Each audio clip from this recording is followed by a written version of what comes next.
But as I told Boris and the others, I believe in conversation rather than just in monologues.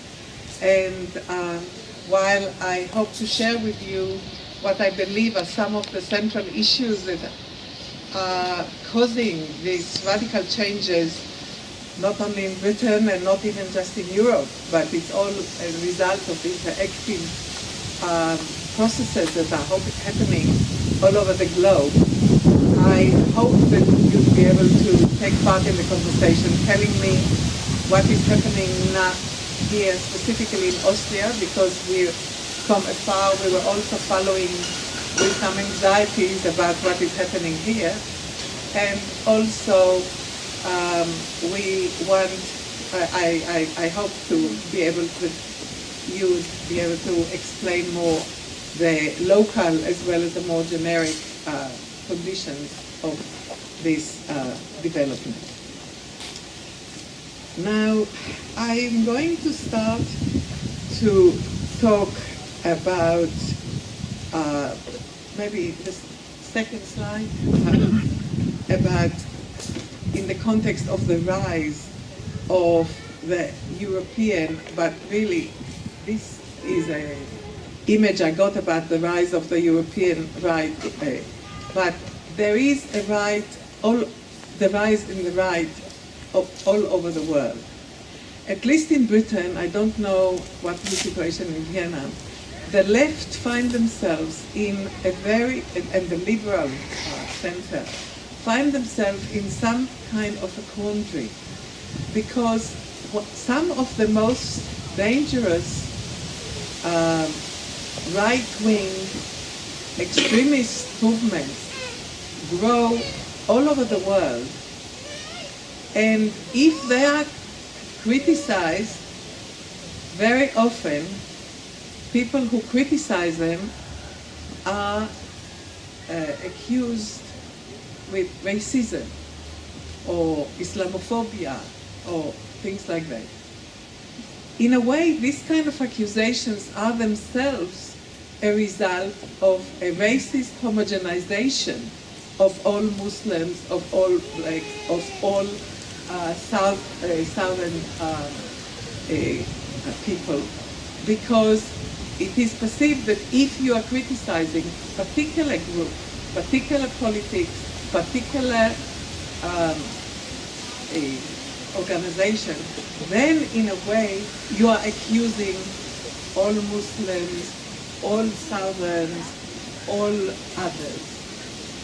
And in a way, one of the things that we have to develop is a differentiation within our language between people and ideologies, between anti-racism, which is focusing on the rights of people, rather than giving, as a result of misguided guilt feelings, legitimation to some of the ideologies that if they and when they happen nearer home, we recognize how dangerous they are. But whether in Europe and whether in some other ways outside the globe, I think what is happening is that there is a rise of what is becoming called autochthonic.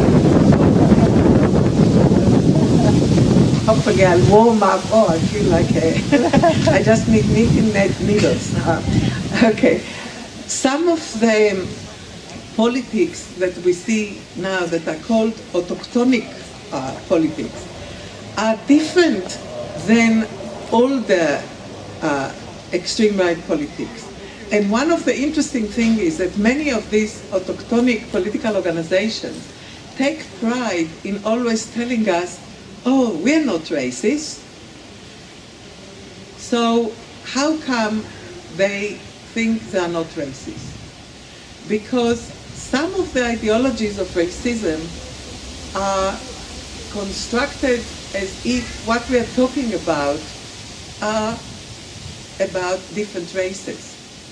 And indeed, some of the most important racist ideologies of the 19th and 20th centuries have been constructed around notions of races. But racism can be constructed against and around any kind of boundaries which differentiate people between us and them, us and the others.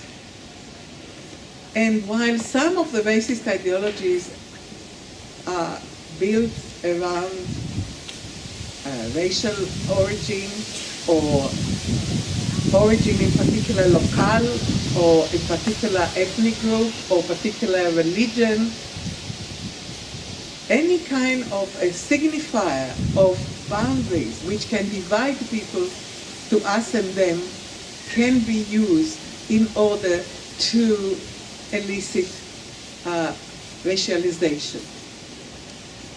Racializations, as I said, divide people to us and them. Racist ideologies can have two ultimate logics.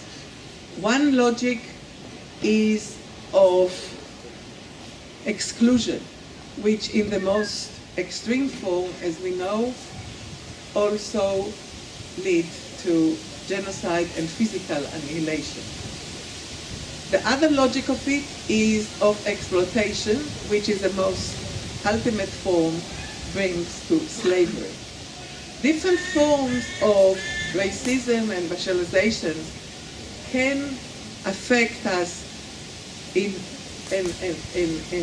emphasize one rather than the other, although in practical terms, very often one is accompanied with the other. Autochthonic kind of politics very much are elastic or empty kind of category. Some people said if they turn to the local from the global, the only common message there is we were here before you and therefore you belong and you do not belong. And as I'll talk about it more in terms of Brexit, we will see that this kind of politics can pretend it's not racist, can include people who are themselves from racialized minorities or sexual minorities and other kind of excluded groups in other in other ideologies. And one of the interesting things, of course, in this kind of discourses, that some forms of ideologies become more hegemonic than others, but at the same time, we are not excluding or not doing away with all the forms of racializations. And again, I'll show it when I talk about Brexit. I would like to claim that autochthonic politics are a particular form of political project of belonging. I would like to differentiate between belonging and the politics of belonging. While belonging is about feeling safe, feeling entitled for particular rights, for particular role, and it is composed from emotional, but also cognitive and also normative dimension. Politics of belonging are the political projects which construct these feelings of belonging around particular collectivities, around particular signifiers of belonging. So they construct the boundaries, they reproduce them, they maintain them, and of course they also contest them. So what the contestations can be, for example, is whether a Jew can be a German, a black can be British, a Muslim can be European. These are all contesting political projects of belonging, which include and exclude different kinds of people. Also, of course, different political projects of belonging can have the boundaries more permeable and some more than others. For example, when Enoch Powell in Britain said that a black baby born in London does not become English, this was absolute non-permeable boundary. It depends about, you know, the racial origin, the color of the skin. But when you have, for example, a different kind of political project of belonging, which says you can belong to us if you forget you have a different culture or a different religion and a different language, then this is, again, a political project of belonging, which differentiate between those who belong or not, but it is more permeable because some can move from one side to the other. Now, what I would like to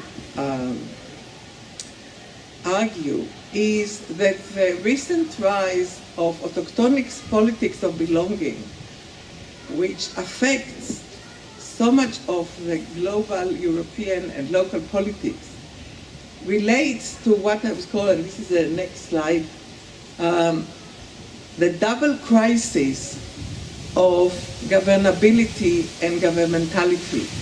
And I know that it sounds kind of like big words and there's no intuitive meaning to them, so I want to spend a little bit of time explaining what I mean by that. First of all, what do I mean by a crisis of governability? What I mean by that is that the extent and the form that governments can rule these days is different since the rise of neoliberal globalization. There is a lot of discussion, and that's the next slide, about the effect of neoliberal globalization on polarization of inequality. A lot of talk about the 1% versus the rest. How, as a result of neoliberal globalization, the result of deregulation, there have been so much accumulation that 1% can control most of the resources in the world. What is less talked about is that as a result of deregulation and globalization and the rise of multinationals, it is not just that people have very different amounts of resources, but also if you combine the economic powers of all the states in the world, all their resources, already a few years ago, it was between 60 to 70 trillion dollars.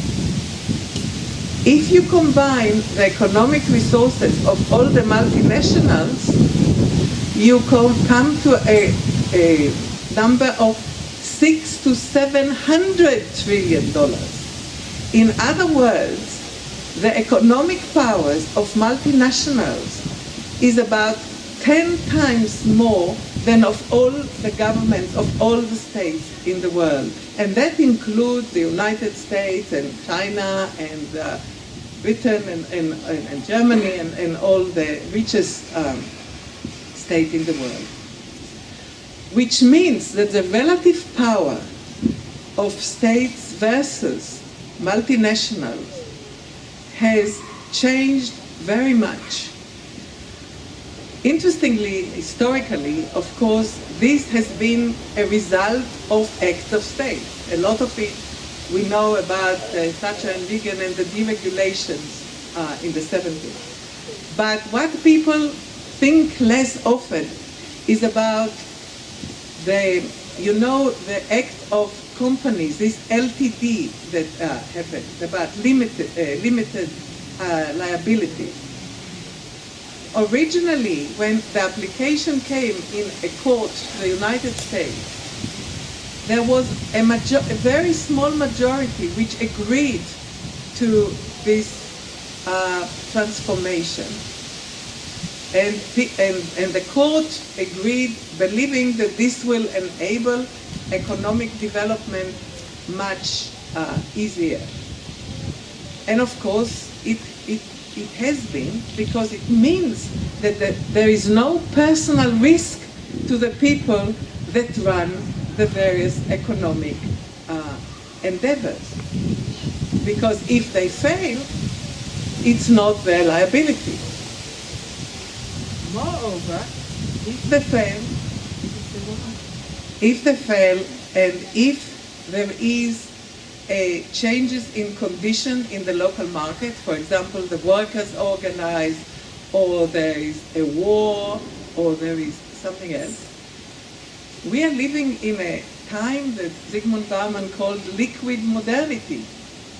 Then they just move elsewhere and continue to develop and their own resources and their own richness, while the local people and the local government remain with all the cost of the destruction, whether it is human, whether it's ecological, environmental, or any other forms, and they have to bear the cost. Moreover, what has been happening as a result of this development and the government focus on attempting to attract and to retain these powerful companies in order to retain the economic activities in the different areas, we have a situation in which in the last decade or 2 decades, a very easy area in which the multinationals turn to get this surplus value has been the state itself, the welfare state. We have seen the privatization of more and more branches of the state in more and more states. I'm not sure about the state of affairs here in Austria. That's one of the things that I want to hear. But the situation in Britain and in many other countries has been that a lot of it was sort of like selling the silver of the collective silver of the state by privatization of many parts of the economy. More and more of them also go to companies which are not owned by the people who come from the same state. But in addition to it, you see an entanglement of the private and the public domain, so it is not possible anymore to separate between them. This is one of the main reasons that in the crisis of 2008, the states used taxpayer money in order to salvage the banks, because there was such an entanglement between the resources of the state and private resources that they could not allow the banks just to close down in the same way that happened in the 20s or whatever, because it went to the heart of the economic life in the country. The other side effect is that the governing role of the state then is, instead of responding to the citizens' needs, is by interacting and regulating with these companies as well as with other transnational and supranational organizations like the World Bank, the IMF, and so on, while the legislative parts of these states become much less effective, because first of all, with the privatization of the state, they have less and less to do. And in a way, these have created a growing distance between elected parliaments especially, and the citizens. And this is how we come to the other aspect of this double crisis, which is governmentality. Because neoliberalism tried to create, as Foucault and others have kind of experienced, a type of governmentality in which the citizens will stop expecting the state to provide, but will try and take responsibility for their own life.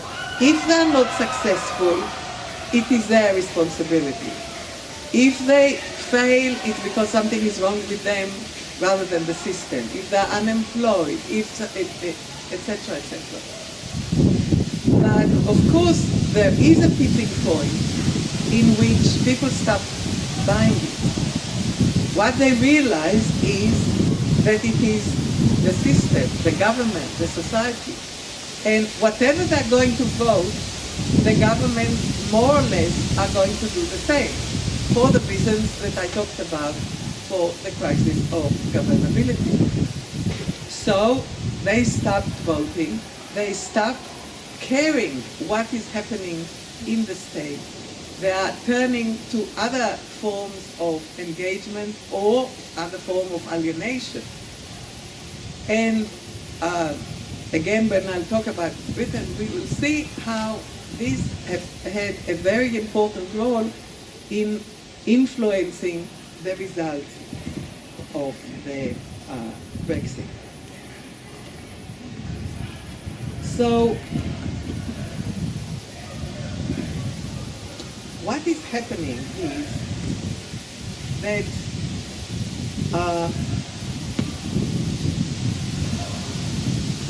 this kind of crisis, of course, is happening not just in Europe, and in some ways, because of affluent societies, the effects are much less sharper than others. But even within Europe, there is very sharp differentiation between different states. For example, there are states in which the average income